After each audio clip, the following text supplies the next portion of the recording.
जिंदगी जीने का मकसद खास होना चाहिए जयंत जी।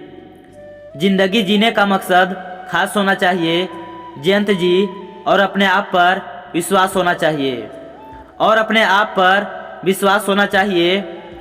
जीवन में खुशियों की कमी नहीं होती। जीवन में खुशियों की कमी नहीं होती। बस जीने का अंदाज होना चाहिए जयंत जी। बस जीने का अंदाज होना चाहिए जयंत जी।